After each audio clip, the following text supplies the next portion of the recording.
you're putting that money in, you're getting started. Was it like, there's no fucking doubt in my mind that this is going to go? Or was it like, holy shit, I hope this works? Like, where were you on that spectrum of like terrified to ferocious? Yeah. So we put the money in, and we basically, we got really lucky, I would say, but lucky also, we were like tenacious. Like we were like, okay, listen, we are launching in California. We were really focused on that female consumer. We were especially focused on moms. Yep. And we thought, we need to sell where she buys for parties and stuff, right? And we were outsiders. We didn't know anything about the spirits industry, but we knew that like we wanted to be, we knew we could reach her online, because that's where she discovers brands. So that was one of the things that we were really focused on. Like we understood how to find her, but then we needed to be able to be available where she could buy the product. And so in California, there's a company, a chain called Bevmo, which is like 147 stores throughout the country, throughout the state of California, that sell booze. And so if you're planning a party or you're looking to buy booze, sort of at a discount, you end up going to Bevmo. So we really fought hard to pitch Bevmo. And then when we did our first run of the tequila, while we were doing that first run, we got our very first PO, and it was from Bevmo, and it was all 147 stores, all 3 SKUs. So that was like a huge, check to say, hey, you guys are onto something, because it's really hard to get into the chains. That's sort of like step 3 in terms of how you get into the spirits industry. Like first you start off at the mom and pops, and then, you build a brand in the bars and restaurants, and then you get into the chains. And we thought, like, we know how to reach her, so we don't need to build it in the bars and restaurants. Let's just go straight to the chains. We figured out a way to get to that buyer, which was, you have to be really resourceful, and you have to just not take no for an answer. And just, if somebody says no, go around it another way, find some way in, which we did. And we were able to present our story.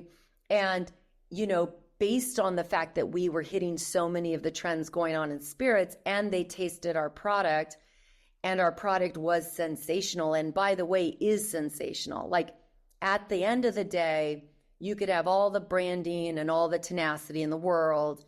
If your product isn't extraordinary, then, you're not going to win. So good marketing cannot be a bad product. Good.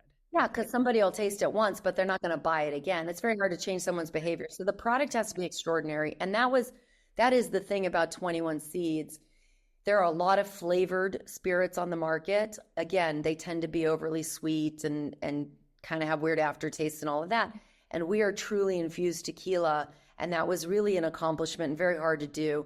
And we did it. And so the finished product, like when you taste our cucumber jalapeno, you get those notes exactly, but it's not overly sweet. Same with the Valencia orange, same with the grapefruit hibiscus. And it's very easy to use it to make an easy paloma with the grapefruit hibiscus, or an easy margarita, with the Valencia orange, or spicy margarita with the cucumber jalapeno. Not only does it taste great, you can't mess it up. You can't mess up the drink. So it was like a very easy to use thing, which in general, spirits are a little bit intimidating for most people. So they don't, want to mess it up. And what they realized was A, our 21 Seeds tasted great. And B, they couldn't mess it up. Like they really couldn't mess it up. And so, we then launched, we got into Bevmo, but still even to get in is not enough. And this is where you have to check yourself and be honest with yourself and say, okay, how many bottles are we really selling? Because again, go beyond your sphere of influence. Like, yes, I would say the first 1,000 bottles we sold was probably people we knew and people they loved you. They loved you. They were hooked. They were at parties, but scaling beyond that. Exactly. So you can't drink your own, you can't drink your own Kool-Aid. So it's like, you got to like really be honest. And so for us, it was when,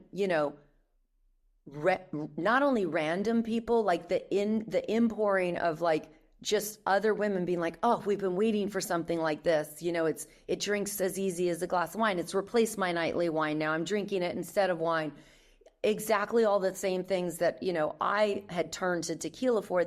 We were hearing that as feedback from our own customers. And then we found like Jessica Alba started drinking it and posted about it without even knowing us. And like, she's like, this is my favorite new adult beverage. And then, Katie Couric was interviewed right after that summer we launched by New York Magazine and was asked, like, what was your favorite find in the Hamptons this summer? And she's like, 21 Seeds, and then it's going to be the next big thing. And then, she put us on her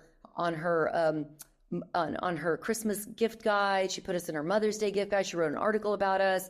Then Oprah found us and put us on her favorite list of favorite things, because Oprah also drinks tequila and infuses her own tequila. So it really just tapped into this way that this female consumer especially was not only, drinking tequila, but how they were drinking it and when they were drinking it, in that wine occasion instead of wine, in that easy at home entertaining occasion. And really nobody was speaking to her and that occasion, in a way that was authentic and real. Like, our hashtag is girls call the shots, right? Like, it's fun tequila. We're about having a good time. We're about gathering your friends. And, like, who doesn't want to have a good time, around a glass of something, like a cocktail of some sort. You bet. And so, okay.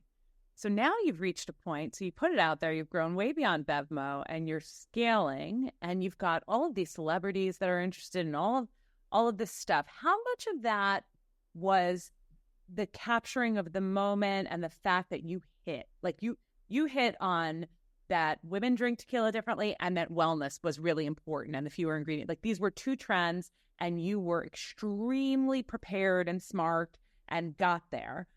How much of it was just that it was a great product at the right time, or did you do a lot of like paid PR, paid marketing, and when did you know how to invest and when not to? How did you know what would work? Yeah, great question. So, traditionally in spirits, you build a brand, like you build the awareness of a brand in the on-premise, which is like bars and restaurants. Yeah. And then you sell the bulk of your tequila, in this case, our 21 Seeds tequila, in retail. Mm-hmm. But and you can spend a lot of money doing the awareness through the bars and restaurants. And that was like a real choice that we made. I think it really goes back to like really, really understanding who your consumer is, like who is your core consumer. We knew men would drink the 21 Seeds eventually. Like, we knew that like there's a girl in every man's life. Like, women know men, whether they're married to them, dating them, or they're just their friends. And the beauty of women is when we find a brand that we get excited about, when we're excited about something, it's our favorite thing in the world to try to convince you to taste it, right? So when thinking about, like, you only have, as a small brand, when you're getting going, so much to spend in marketing. So you really have to be focused on who your core consumer is, because you can spend a lot of money trying to make everybody your consumer, but then you run out of money fast and it becomes very distracting. So we were hyper focused on really moms as our very, very core consumer, women, but really even more so moms. And so that allowed us to say no to a lot of things. And it focused on our marketing efforts on where does she go to discover brands? And that's what we focused on. And we had this, just being a mom myself, my two co-founders, Nicole and Sarka, are also moms.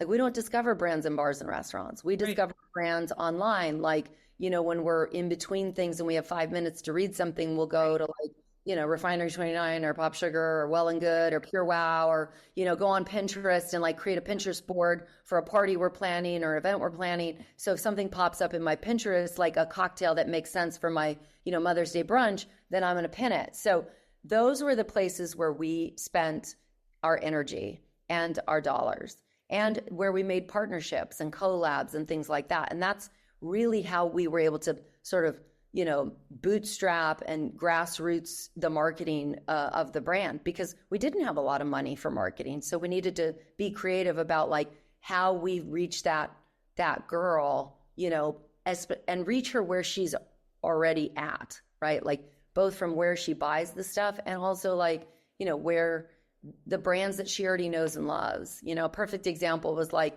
we love Estelle colored glass. And that's our consumer exactly. So we reached out to Estelle Colored Glass and we said, hey, listen, we want to use your glassware in all of our photo shoots. Can we have it? And she's like, absolutely. We'll send it to you. You can use it for free. And let's do a giveaway together. So just things like that. And many of those kinds of things was what we did. So the key is to like really understand who your core consumer is, and the others will come. Again, if your product is great and you can get it into their hands, they will recommend it. That is so freaking cool. How you just went and you said, you know what? This is the way everybody else does it. They go up through bars and restaurants, and we are going in a totally different way. That's exactly right. It makes sense then that it would be so fast. I mean, so you started in 2019. By the way, you closed, or you announced your sale on the same date, although I was a year prior, April 1, I noticed there on the same date as I exited my company, which was very funny. I don't know if you had this reaction. Were people like, is this April Fool's? Because I did get a big, like, April, my staff thought it was April Fool's because I launched on April 1. But yours probably was the press. You probably closed a little bit before that. But yeah, I think we closed on the last day of March, which was kind of cool because it was Women's History Month. And, we're 3 female founders, and so that was really exciting for us to close out Women's History Month with, this big sale.